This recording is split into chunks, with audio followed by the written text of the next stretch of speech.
Let's get to some NSA spying updates. I actually want to start off with a rather ridiculous story. This one's not that serious, but I found it funny, and I found the hypocrisy of this is pretty funny. So the NSA has actually warned its employees against reading the Washington Post. You heard me. They're warning them against reading the Washington Post. Not all of it. Not all of it. Hell, I'll warn you right now. I'll warn you people about reading some of the opinion columnists at the Washington Post, especially like Richard Cohen, who penned that racist article on the Zimmerman verdict. You shouldn't read him, but my warning would be for your blood pressure. It's for your blood pressure and not to stress yourself out reading such racist stupidity. But the NSA has actually sent out a memo telling employees that they are not to look at an Washington Post article entitled "The NSA Slide You Haven't Seen."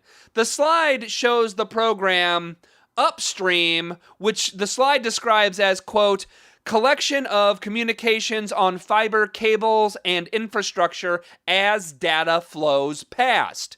The slide also describes PRISM, which it describes again as, quote, collection directly from the servers of these U.S. service providers, Microsoft, Yahoo, Google, Facebook, Paltalk, AOL, Skype, YouTube, and Apple, end quote.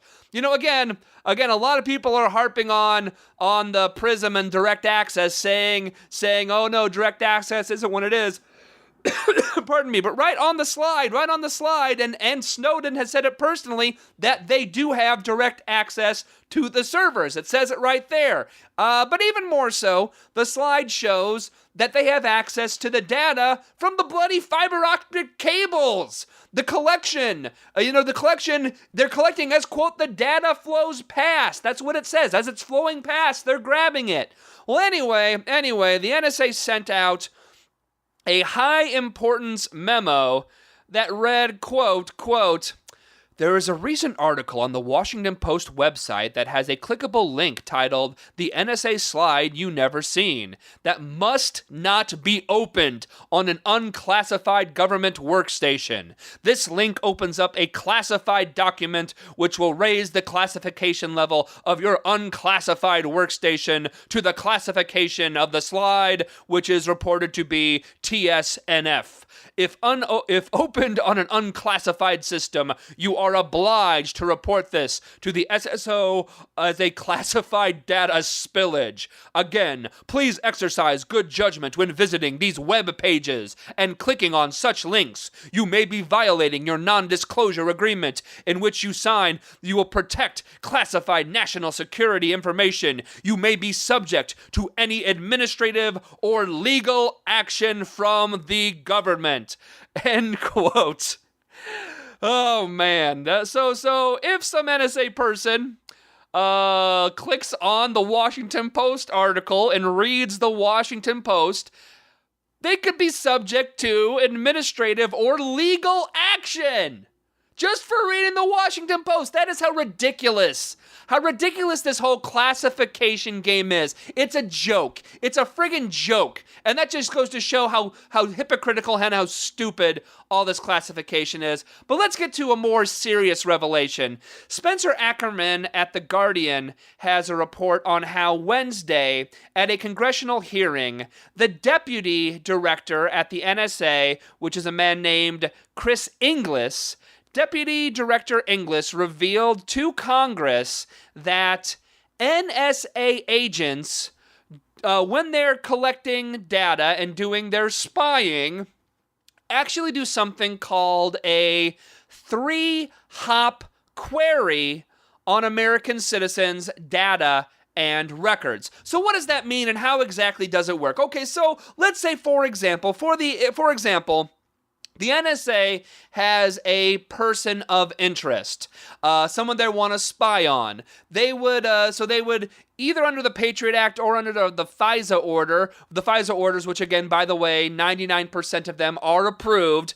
What they would do is they would access that person of interest's information, be it phone records, be it metadata, email, internet records, most of which that we found that the NSA has already collected, they have already collected, and they are already storing. They would get all of that stored info, which they have on everybody already, and then they would make a hop.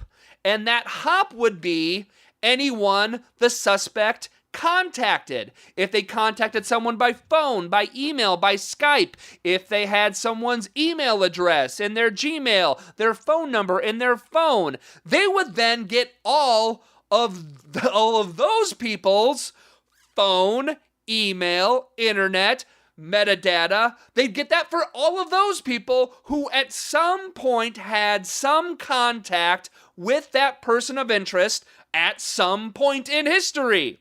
They would then do hop number 2, which would be those people who had one step away from the person of interest, those people called, emailed, had in their address books, their Gmail. They would get all their data, all their emails, all their phone records, etc., etc., etc. They would then do a third hop, and anyone that those people had called or emailed or Skyped with or texted or had them email them the other way around. They would then get all of those persons' internet, email, phone, data, etc. The Atlantic actually reported that, quote, researchers at the University of Milan found in 2011 that everyone on the internet was on average 4.74 steps away from anyone else. The NSA explores relationships up to 3 of those steps. End quotes. So here's the deal, folks. You want us? The world's connected. That's a nice thing. The world is really connected. We're all really connected. If you're on the internet, you are literally 4.74 steps from everyone else who's on the internet. That's how close we all are. 4.74 steps. We are 4.74 steps away from each other. And the NSA takes 3 steps. And that is just on one person that they're investigating. This is like a sick, twisted version of 6 Degrees of Kevin Bacon with all of our private communications. It's 3 degrees of Kevin Bacon. We'll be right back.